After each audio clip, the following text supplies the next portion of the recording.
Welcome, everybody. Yeah, we are going to maybe exceed the 45-minute mark today. Let's see. Finanzgoblin, I'm going to check your DM right now. All right, let's go. Looking good. Should be here any moment. And then we are going to take a deep dive in what is a intent-based marketplace exchange. Finanzgoblin, there you are. I'm going to invite you as a speaker now. It's requested as well. Going to approve that. And if everything checks out, you should be on stage by now. Oh, does it work? Hey, Richard, how's it going? I think your audio might be a little bit loud, but I think that is for the better. Better to leave it like that, and then if it is too loud, people can just turn down the volume better than the other way around. Okay, so you're hearing me loud and clear. That's good to hear. Absolutely, absolutely. How are you doing, Richard? Oh, pretty good. Actually just picked up my mother and my sister from the airport this day. They're visiting me on Malta, or rather on Gozo. And yeah, they will stay here for a couple of weeks. And so looking forward. It's the first time for my mother visiting me here. So yeah. Sounds good. Sounds good. Yeah, spending time with the family, always great. And yeah, very happy that you're spending time with us here tonight. We have a bunch of people already joining. So yeah, I think I'll just give the sign to the editor, cut, and I think we're good to go here. So welcome, everybody. This is Buildsphere number 19. Today we are joined by Cybar, represented by Finanzgoblin. And just to give a little bit of context about Buildsphere, this is the format where we want to introduce the projects that are building on IOTA. You guys can ask questions at the end of this session. Just raise your hand and we'll get you on stage. Also, if you have a project that you want to see featured here on Buildsphere, you will always find a short Google form under each original thread that is announcing a Buildsphere. And yeah, we're always happy to receive applications. I'm your host, Jonathan. And with that, I think we're good to go. Irma, I can see that your hand is up. We'll get you on stage at the end of the session and then we can answer your question. All right. So yeah, I'm your host, Jonathan. All right. Now we have everything of that covered. So Richard, why don't we start out with a quick introduction of yourself and the role that you play at Cybar? Yeah, sure. Why not? My name is Finanzgoblin, though that's not actually my real name. My real name is Richard. And yeah, I've been in the DeFi and crypto space for a couple of years now. Some people here in this chat may know me from my YouTube channel. It's a rather small German-speaking DeFi YouTube channel with roughly 800 people, 800 subscribers. And basically we started building in the DeFi space on IOTA. That's about it. There's also other rather boring stuff. Before going into DeFi, I worked in IT security for 5 years and 2 years as a working student. So in total, 7 years. And then pivoted into crypto full time during last DeFi summer. So this was 2020, something like that.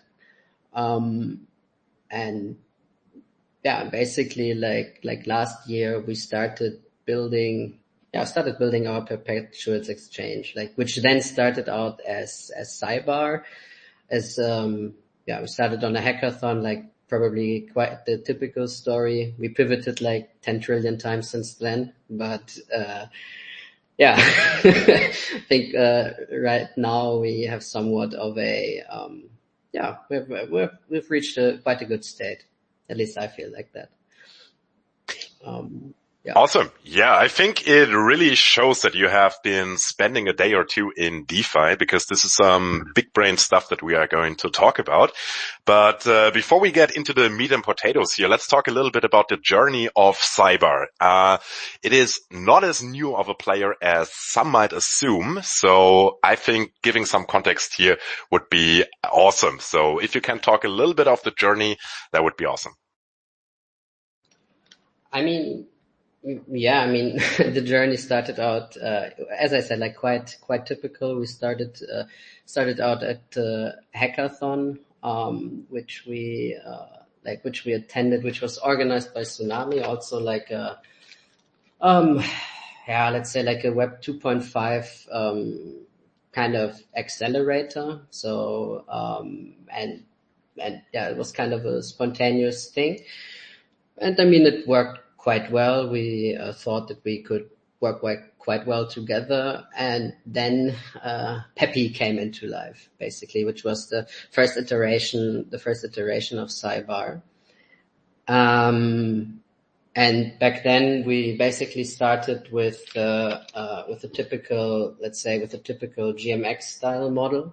So this basically means like a traditional let's say derivatives exchange. So this basically means we just tried replicating what was already working at players like GMX, which is one of the largest perpetual exchanges, if not the largest. Though I'm not right now, I'm not sure on the TVL of GMX. And I mean, we added like one of the co-founders back then, who has since like dropped out because he got the job at Safe, one of the, yeah, I don't know, like one of the largest, let's say crypto players, who was also an economist, kind of derived like a model, for that V1, which we are not using now, but, yeah, so basically back then the initial idea was we try to build something that is, say optimized for trading bots, basically. Yeah. And I mean, I think this economic model would have worked, but we have since then pivoted to, yeah, let's say to intent-based trading, which probably will work even better. Yeah. Yeah. Yeah. Yeah, sorry if I cut you off there, but the intent-based trading, that is certainly something that we will discuss in length here. But before we get to that, I want to invite everybody to check out cybar.finance so you can get a little bit of a better idea of what we are talking about. And yeah, so I've made my way there, and I can see that the asset available for trading right now is denominated as test. So that is raising the question, is there any way for us normal users to get our hands on some test to, well, go ahead and test it? I mean, not right now, but very soon. So basically, internally, we have already actually also tested it live with USDC, and yeah, and it is working.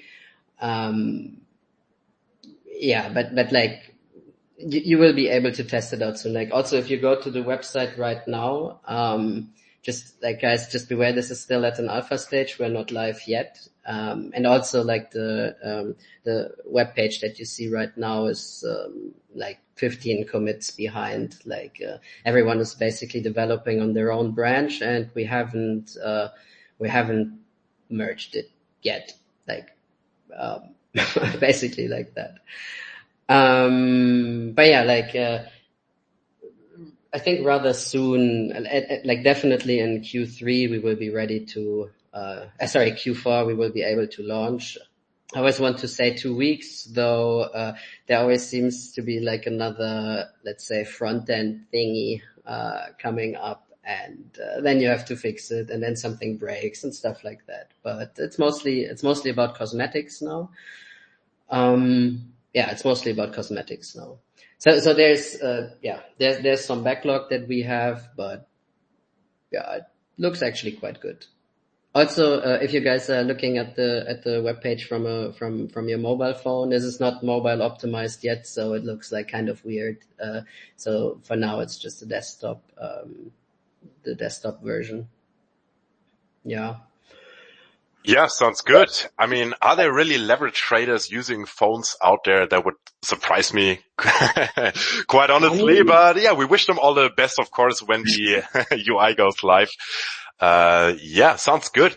So let's cover some basics before we get into what intent-based trading is. And one of the steps to get there is to explain what is leverage. Might be a little bit redundant from the last few build spheres, but I still feel it's going to be important for everything that we want to talk about. So yeah, how do I enter a leverage position? What is leverage? Okay, I mean, first of all, like, what is leverage? Basically, it just means you're entering a trade with borrowed money. So it's always, if you guys use leverage, always beware, don't become like super greedy, don't get super degen, because if you start using leverage, you can, of course, you can amplify your gains, but you can also amplify your losses. So if the trade goes against you, then it's quite easy to lose a lot. I mean, if you frequent Wall Street Bets or some other subreddit like that, there's quite oftentimes they call it loss porn, and usually this comes from trading options, futures, and yeah. But in general, it just means that you enter a trade with money that you don't have, and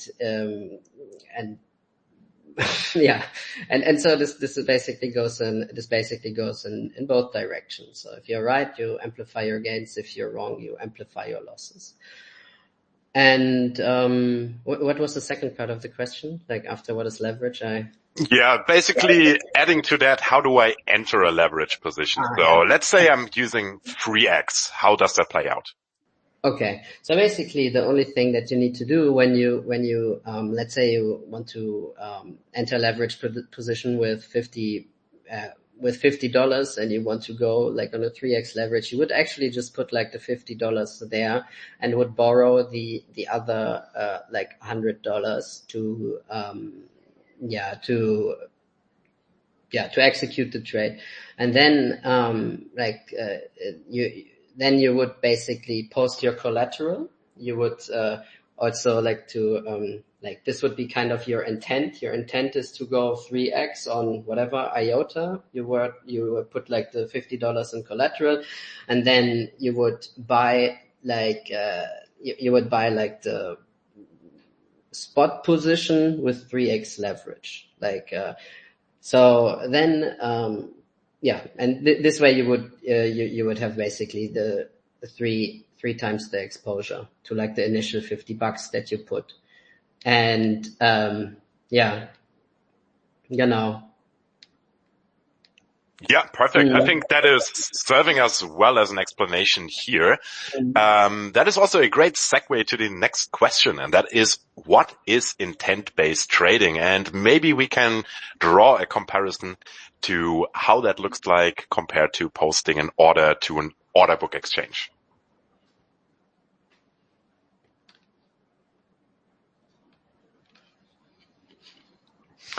Richard, you still there? Yeah.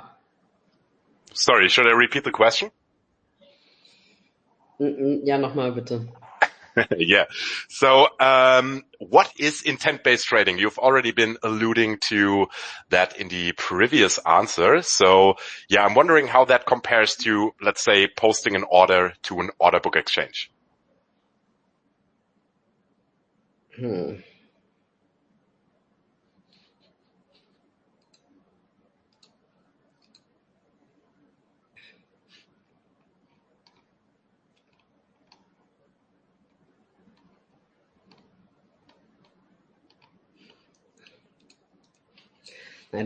Sorry.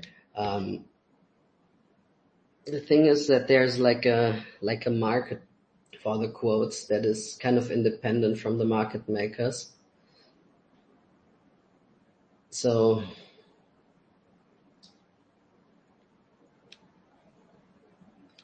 So yeah, am I still there?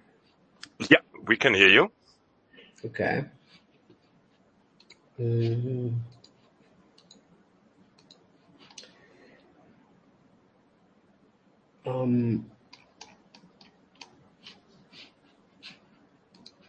Okay.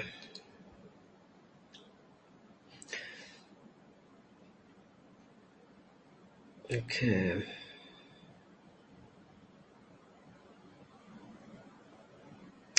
I mean, like the biggest advantage really is that you like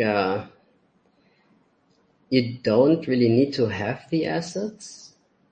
You post your intent if you're a trader, and then you have the liquidity providers, the hedgers that can also, or like the market makers, can also basically provide their quotes.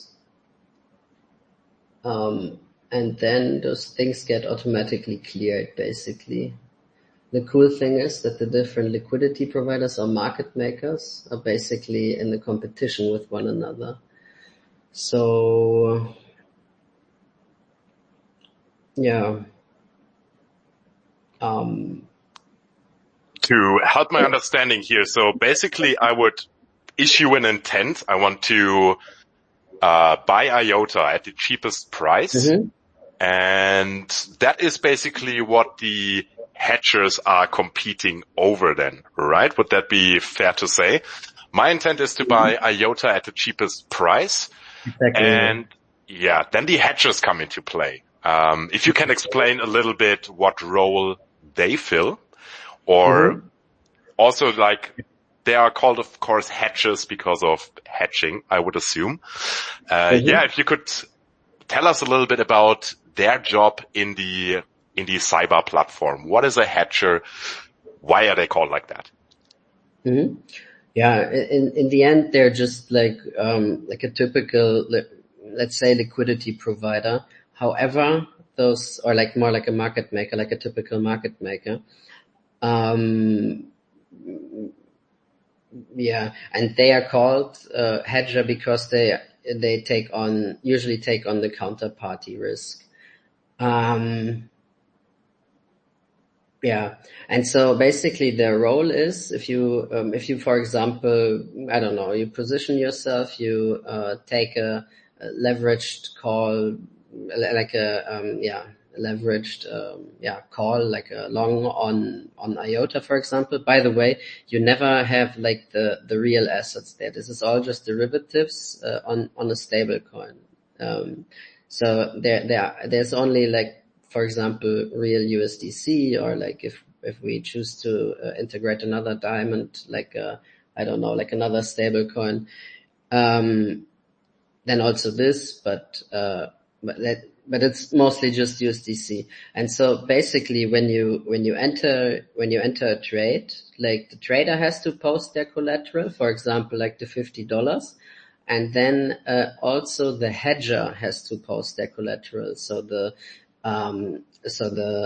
market maker has to basically deliver a proof of liquidity, so that in the case that the trader is right, like the hedger has enough liquidity to honor the obligation of paying like the trader back, basically. So this and the cool thing about it really is that it opens up like a lot of ways also for market makers and liquidity providers to do like active strategies. This is like more, let's say, more like advanced, but so basically they can take the counter position, but they can also do like other stuff. For example, like they have to be over collateralized, but for their counter position, but they can also do different strategies, like how to provide liquidity, and this makes it for it can make it very efficient for market makers themselves. And also the thing is, like, theoretically they can also get like lower rates, etc. Because if you're like a market maker, for example, on a centralized exchange, you typically have like lower fees, and then basically the more market makers you integrate, like then they basically have competition with one another with lower fees, yada yada yada. So yeah, there's some cool shit basically that both market makers and traders can do. Yeah. Yeah, sounds good. Yeah, I think it's cool. Yeah, so let's talk a little bit more about the benefits that are derived from platform participation from the hedgers. So yeah, you've been kind enough to share your documents that are not yet public. I had a look at them, and yeah, so the impression that I got from looking at them is that trading fees can be brought to zero or even negative. How is that possible, and what does that mean to have negative trading fees? Yeah, I mean, the thing is, generally, okay, the trading fees can be zero or even negative when, for example, the funding rate turns negative. So of course this is, and for example, if like a hedger or something gives their discount, like their market maker discount, to the, let's say, to the traders or some part of it. So like, because, basically this, AMFQ model, like, let's say basically the algorithm tries to, or matches basically the best price from different hedges and takes the best one. And of course, like if you're a market maker, you want your orders to be fulfilled. And yeah, and so maybe they give basically some of their market maker discounts, and then the second thing is basically this funding rate arbitrage. So this is kind of a, let's say, like an interest rate that can either be paid or received. So basically when there's a misbalance of longs to shorts, so let's for example say 90% of people are long and 10% of people are short, then basically, or like of the volume is short. Then basically, the longs have to pay like a funding rate, like an interest rate basically to keep the position open, and they have to pay it to the shorts. And so basically, like once this occurs, there's a possibility to basically enter a position and while holding the position, basically earn interest, or like the funding rate for that. And I mean, this also, and I mean, at times it can also be like kind of high, though usually like if you look at like funding rate farming, it's, I don't know, like a 10% or something, even lower sometimes, but sometimes even up to like 200% or whatever. But this is like always like a temporal inefficiency that, people have to use. But yeah, so this is like, if you're like into active, let's say trading and arbitrage or whatever, like this, makes sense. I mean, it also opens up like quite a few strategies. So for example, if you hold, I don't know, some IOTA spot, but it's, I don't know, but then, shorting it, yields you some money because like it's openly, I don't know, because the funding rate is negative, then, yeah, then you could basically hold the IOTA token, cover yourself with a short, so like you can hedge yourself basically and then earn the yield on that. Yeah, I mean, it allows for quite a few, let's say, more advanced strategies. Also, this is kind of interesting because of course, you can even use it with leverage. So even if there's like, I don't know, like let's say 10% or whatever. If you do it with leverage, you short it with leverage, you would get, of course, like double the amount of APR.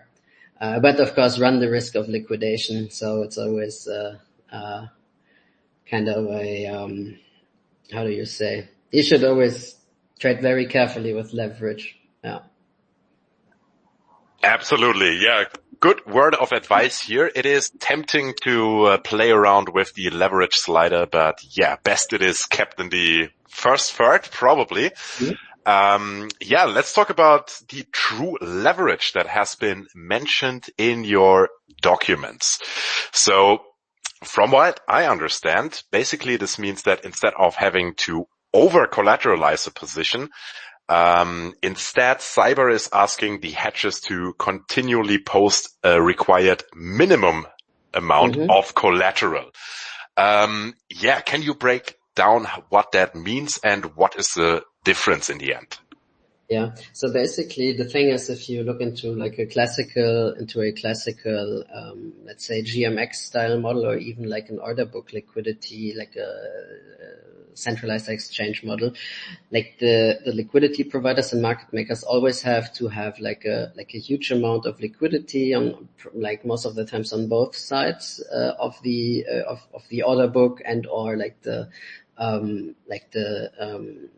say the liquidity pool. And this makes it rather capital inefficient, because you if you run like a GMX style pool, I would say that you probably need like $1 million in liquidity, or an equivalent in liquidity for to have a really functioning DEX, because otherwise you can get slippage, and you will always have slippage, but so basically you have to have liquidity providers that put a lot of, and market makers that put a lot of liquidity. And so this is kind of yes, the strategy is kind of passive. You would be, I will just be the counterparty to all trades. I will just put $1 million there. However, if you do the same stuff with intent-based trading, there's no need to open up like a $1 million liquidity pool, because to just be let's say the counterparty to a trade is sufficient. Yes, you also do need liquidity. Basically you need just in time liquidity. So what kind of happens is that if someone someone wants to open up a trade with with $50, you don't need to have $1 million in liquidity, basically in the liquidity pool to just fulfill that trade, but rather you basically are taking the other side of the trade. You have a typical ask and bid spread, and how you can basically imagine it is that you post your intent, the hedger takes the other side, and then the counter position, and then an oracle monitors the price, the price feed externally, and then settles it. Yeah. And so basically both parties, the trader as well as the hedger, they trust this oracle to execute it, and so the hedger has to provide the liquidity to the system. Yeah. Right. So that basically means instead of having to come up with a lot of liquidity, I just need to have a oracle guided proof of I can pay it, and in the meanwhile that money can be used otherwise. It's yes and no. You still have to basically you have the money, but you do post it as a collateral. So for example, but you don't need to have basically with the classical GMX model or with an order book model, you always need to have the liquidity basically there, the entire liquidity. So let's say, for example, $1 million in one of those GMX pools or GLP pools. But with this model, you basically can have your $1 million, for example, even in something like GMX or have some stable coins farming somewhere or whatever. But whenever someone enters like a trade, you would basically put your assets there as a collateral. So like this is a simplified version. So they, so you would just basically, put the liquidity there. So that both the trader and you have the assurances that everything is working, like correctly. Like they want to earn the spread basically on the ask and bid, plus they want to have the trading fees. Yeah, exactly. Yeah, fair enough. Yeah, let's explore how it is possible that if I sign a transaction on IOTA EVM for a trade, that this trade can be executed on a centralized exchange. Let's say Binance, for example. How does that work? And basically, is the result of that every asset that is currently on Binance can be traded on chain on IOTA? Basically, yes.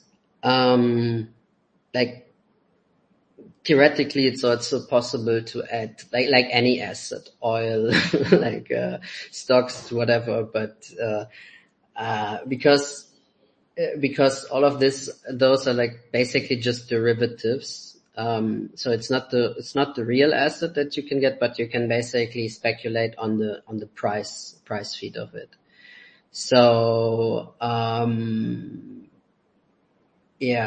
so there's that, but basically what is possible is that the market makers that are working on centralized exchanges, on different ones that are also offering like either perpetuals or futures or like other esoteric kinds of financial derivatives.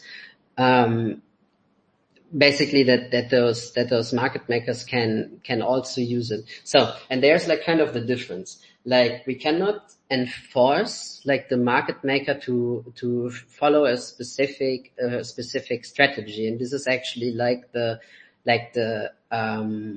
let's say also like the benefit for market makers, because like market makers, as well as, for example, something like bookies in gambling, like they have different, like they can follow like different strategies. So for example, if a bookie knows that you're say like a very bad gambler, like they will just sometimes just not place your bet and then just not do it because they know you you're going to cost them money. And so basically this is something that the hedger, the market maker, will also be able to do with this model. But this is also why there's always like this proof of liquidity beforehand. So basically they can do, like on the back end, they can do whatever optimizations they deem fit. So if they say, this guy always blows up, if we take his money and just place it on Binance, like we're going to lose money for sure. So we make more money if we don't deposit or like place his trade and just cover it if we are wrong, for example. Like this is already like very, very advanced market maker stuff, but I mean but it happens, like that you find some users that are like blowing up constantly, and this way you optimize your earnings. But yeah, and here's basically where this this proof of liquidity comes in, because you don't even need them to place the trade like how you wanted it to be placed, because like this permissionless system, this oracle knows, okay, here the market maker put their liquidity in there, the trader put their liquidity in there, and both of them basically don't have access to the execution of that anymore. So this is why this proof of liquidity is so important. Yeah, exactly. Gotcha. Yeah, you were saying that, of course, it's all derivatives that are traded. Cybar basically wants to aggregate various centralized exchanges and what they have to offer and make that available on Cybar. That is fair to say, right? I mean, it's not just centralized exchanges, but I mean, the cool thing I would say is more about the possibility to also act as kind of an aggregator, or that, like, let's say the backend could act as an aggregator for different centralized exchanges,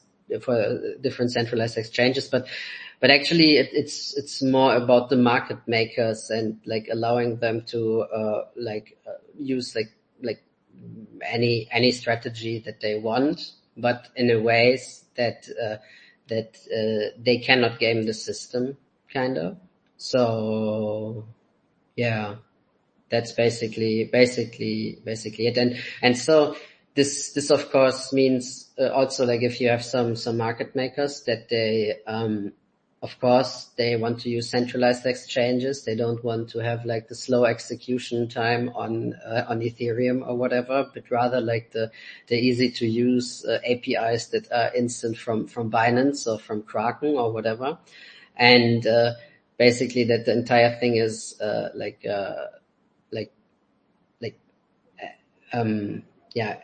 as little restrictive. How do you say that? Like not really restrictive for the market makers, for the hedgers. Yeah. Gotcha. But still they like basically then playing by the rules.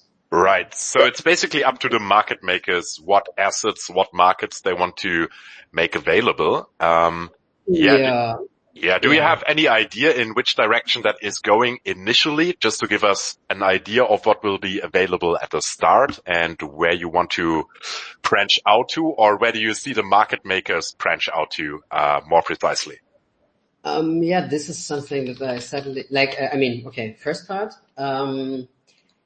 We will have like a lot of assets available from day one. So like all of the let's say all of the main how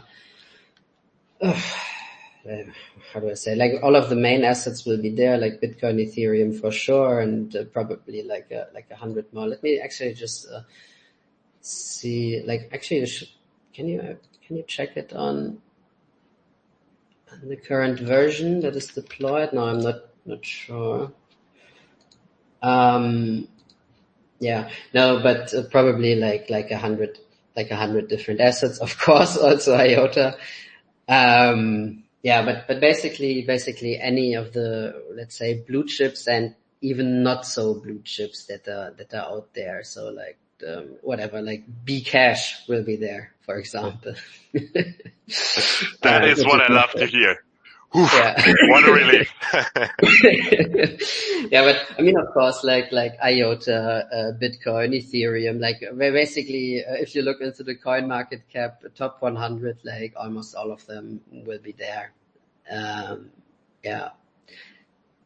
Yeah, very cool. Let's work through a little bit of the glossary before we are opening up the stage to questions. Ömer, before your arm is getting tired, we will let you on stage, promised.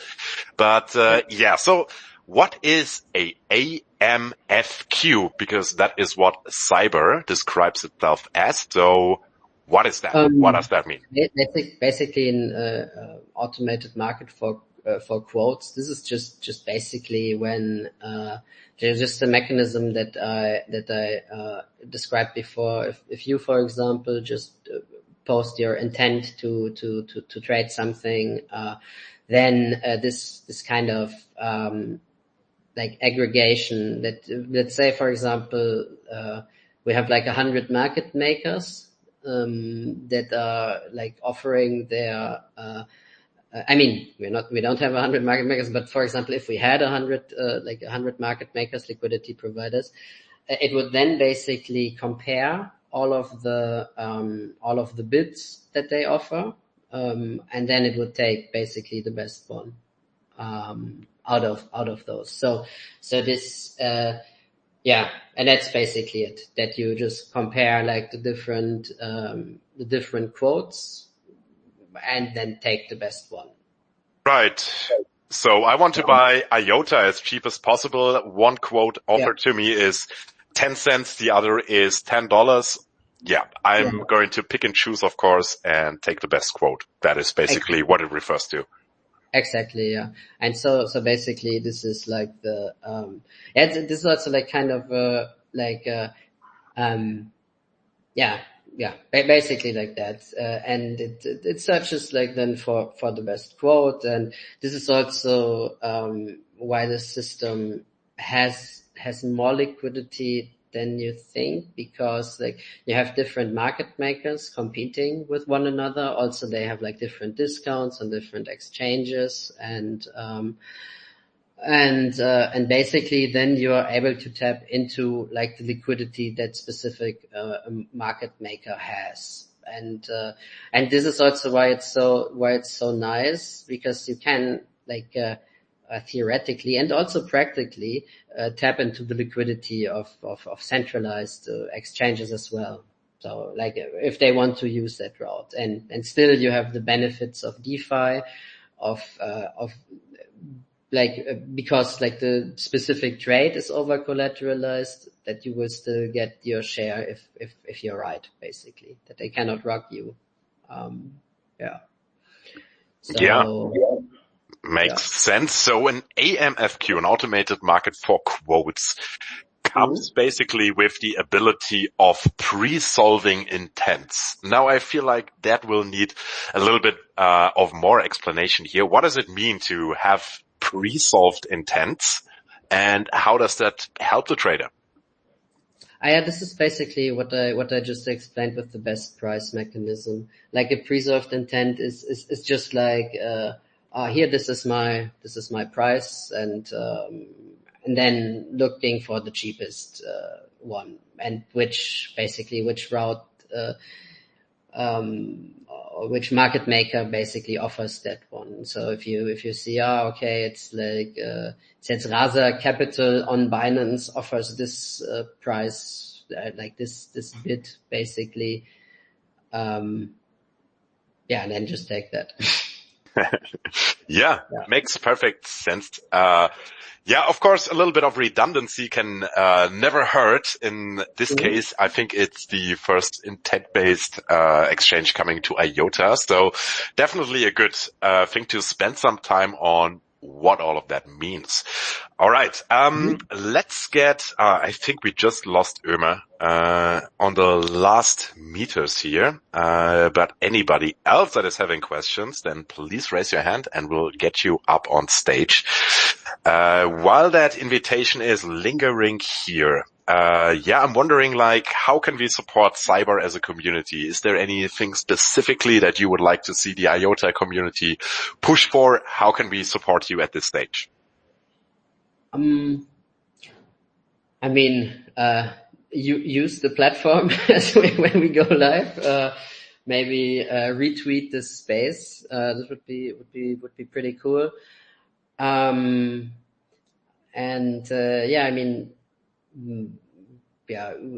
as we are building right now, like everything, like we are not fully finished with developing it. If you see like a bug, you can always open up a GitHub issue. This would also be like much appreciated. Like, I mean, we have a backlog already of like I don't know, like 12 issues or something that,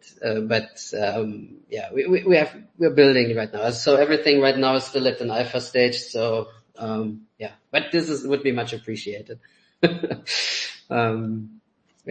Yeah, sounds good. And likewise, I would request from you that if there is any new development on the test asset side, then I think the community would be very appreciative if we could, play around with it a little bit.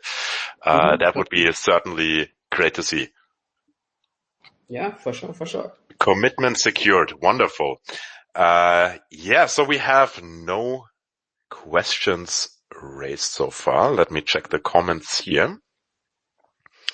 Gino is asking to repost the URL. Yeah, good remark actually. It is Cybar.finance. The Cybar Finance account was in the space just a minute ago. But yeah, if you just click on Finanzgoblin's profile, I am sure it will take you there with a click or two. Actually, let me just check. Yeah. I think it's still like Happy Finance. Yeah, maybe I should write a GitHub commit for that so that we have the community involvement. I'm gonna just put it now, like cybar.finance. Let's also then just add like whatever, like. Yeah, you have to come up with a slogan on the fly now. Yeah, I'm just gonna put CEO at Cybar Finance at the first thing, and then just put the link. I mean, like the slogan will come later. That will do. Yeah. So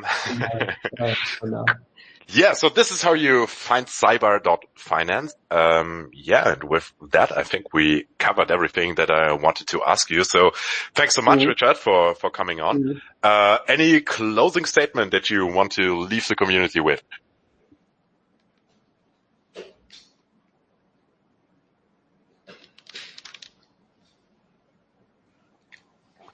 No? Maybe I was cutting out there. I was wondering if there's anything you want to leave us with as a goodbye for this space. Ich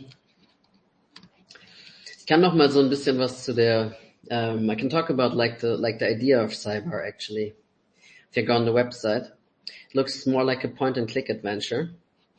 And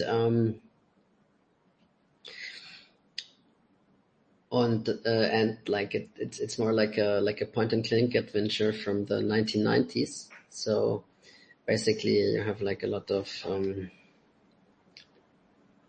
RPG elements, etc. All right. Yeah. Point and click away. And as soon as the test tokens become available, then I would definitely go on that point and click adventure as well. So yeah, I'll be watching for updates in this regard. And yeah, thanks so much for coming on, Richard. It's been a blast. Thank you, everybody who joined us as a listener. Word of caution. So nobody is going to be disappointed. We are going to skip Buildsphere next week as we do not really want to compete with Token 2049. Basically, everybody is going there as well. So after next week, we will be right back with Buildsphere number 20. Last thing I have to mention is that this episode of Buildsphere, like every other, has, of course, for informational purposes only. And with that, thank you so much again, everybody. And I'm wishing you a beautiful rest of the day. Thank you so much. Thank you. Bye-bye. Bye-bye.